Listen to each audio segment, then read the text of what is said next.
ये hello central की जी के एंड जी एस की सीरीज। इसमें देखेंगे हम 25 क्वेश्चंस जो कि रिपीटेडली एग्जाम में पूछे जाते हैं। इसमें history, geography, polity, economics and general science सभी के क्वेश्चन इंक्लूडेड होंगे। सुंगा डायनेस्टी है वो इस्टेब्लिश की गई बाय पुष्यमित्रा सुंगा। उसके बाद आए और उनका बेटा अग्निमित्रा। तो पुष्यमित्रा सुंगा का बेटा है अग्निमित्रा। सुंगा डायनेस्टी का टाइम है 185 बीसी से 73 बीसी तक। लास्ट सुंगा रूलर है देवभूति। ये देखो, पहला और लास्ट का रूलर याद रखना है क्योंकि फिर चेंज हो जाता है। तो पहला है पुष्यमित्र सुंगा, अग्निमित्र उसका बेटा, और लास्ट सुंगा रूलर है देवभूति क्योंकि फिर इन्हें मार के नेक्स्ट डायनेस्टी शुरू हो जाती है, दूसरे राजा आ जाते हैं। तो पहला first session of INC, Indian national Congress.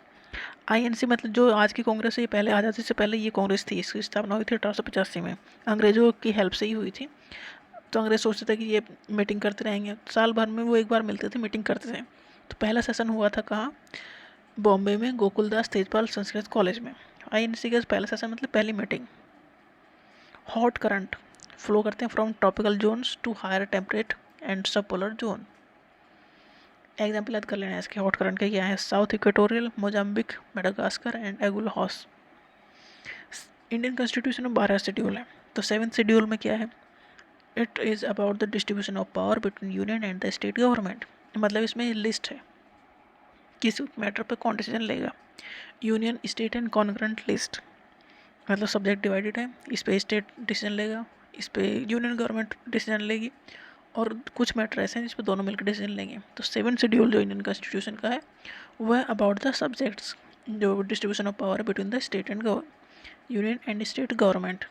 मतलब स्टेट गवर्नमेंट की पावर कहाँ तक चलेगी और सेंटर की पावर कहाँ तक चलेगी, और कुछ मुद्दे ऐसे हैं जहाँ पर दोनों को कंसिडर करना पड़ेगा एक दूसरे को।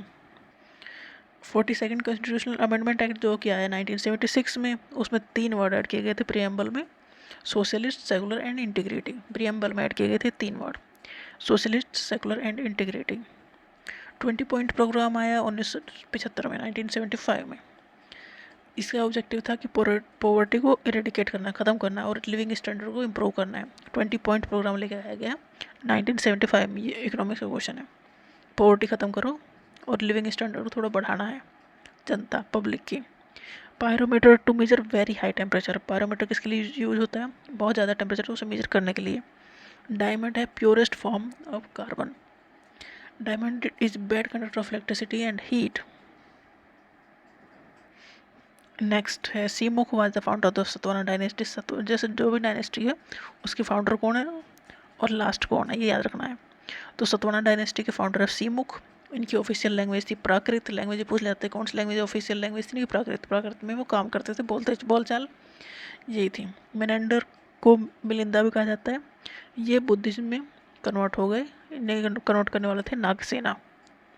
बाल गंगाधर तिलक ने 2 न्यूज़पेपर लॉन्च किए। जब आज़ादी की लड़ाई हो रही थी ना, तो न्यूज़पेपर निकलते थे सब, मतलब ज़्यादातर जो लायक थे। तो बाल गंगाधर तिलक ने भी 2 न्यूज़पेपर निकाले। एक का नाम था केसरी और दूसरे का नाम था मराठा। जो केसरी न्यूज़पेपर था वो मराठी लैंग्वेज में था, और जो मराठा न्यूज़पेपर था वो तो इंग्लिश लैंग्वेज में था। तो ये न्यूज़पेपर ये पूछ लेता है केसरी जो न्यूज़पेपर था वो किसने लॉन्च किया था? तो बाल गंगाधर तिलक ने। और किस लैंग्वेज में था? ये था मराठी लैंग्वेज में। Cold current flow from the higher latitude to lower latitude. Example याद कर लेना है कोल्ड करंट के: Antarctic drift and West Australian current. 8th schedule है जो इंडियन कॉन्स्टिट्यूशन का, वो है अबाउट द 22 लैंग्वेज। जो हमारी ऑफिशियल लैंग्वेज है वो 22 है। तो ये किस शेड्यूल में है? 8th शेड्यूल में है। टोटल शेड्यूल कितने हैं? 12 हैं इंडियन कॉन्स्टिट्यूशन में, संविधान में। 22 लैंग्वेज किस में दी गई हैं? 8th शेड्यूल में। सेबी की फुल फॉर्म है security and exchange board of India. इसकी स्थापना हुई 1988 में। किसके लिए है सेबी? शेयर मार्केट को रेगुलेट करने के लिए। स्फैग्मोमीटर जो ब्लड प्रेशर मेजर करते हैं उसका नाम है ये। ग्रेफाइट, इस टाइप ब्लैक लेड भी कहते हैं। ये हीट और इलेक्ट्रिसिटी का गुड कंडक्टर है graphite. Allotrope the substance which have the same chemical properties but different physical properties. जैसे कि डायमंड, ग्रेफाइट और कार्बन, इनकी केमिकल प्रॉपर्टीज एक जैसी हैं बट फिजिकल प्रॉपर्टीज डिफरेंट है। कार्बन के ही सब है, तो इसे कहते हैं एलोट्रॉप ऑफ कार्बन। तो डायमंड, ग्रेफाइट, चारकोल, ये तीनों ही कार्बन के एलोट्रॉप्स हैं। इनकी केमिकल प्रॉपर्टीज सेम है बट फिजिकल प्रॉपर्टीज डिफरेंट है। तो मोस्ट फेमस साका रूलर हैं Rudraman. Kushan were the first ruler जिन्होंने इंडिया में गोल्ड कॉइन इशू किए थे। गुप्ता पीरियड को आर्ट के लिए गोल्डन एज कहा जाता है। ये 319 से लेकर 540 AD तक था। बाल गंगाधर तिलक ने ऑर्गेनाइज किया था गणपति फेस्टिवल 1893 में, और शिवाजी फेस्टिवल 1895 में। Ganpati festival 1893, Shivaji festival 1895। Niagara fall है नॉर्थ अमेरिका में, नियाग्रा रिवर के ऊपर। 11th शेड्यूल इंडियन कॉन्स्टिट्यूशन का है, वो है अबाउट पंचायत, और 12th शेड्यूल है अबाउट द म्यूनसिपालिटीज़। तो 11th शेड्यूल जो इंडियन कॉन्स्टिट्यूशन का है उसमें दी गई है कौन सी पावर होंगी, कितनी कैसी अथॉरिटी और रेस्पॉन्सिबिलिटीज़ हैं पंचायत की, मतलब पंचायत की पावर, अथॉरिटी एंड रेस्पॉन्सिबिलिटी है 11th शेड्यूल में लिखी गई है। और 12th शेड्यूल जो इंडियन कॉन्स्टिट्यूशन का है उसमें म्यूनसिपालिटीज़, पंचायत रूरल गाँव में होती हैं, रूरल एरियाज़ में होती हैं, और म्यूनसिपालिटीज़ हैं अर्बन एरियाज़ में। तो म्यूनसिपालिटीज़ हैं 12th शेड्यूल में और 11th शेड्यूल में पंचायत।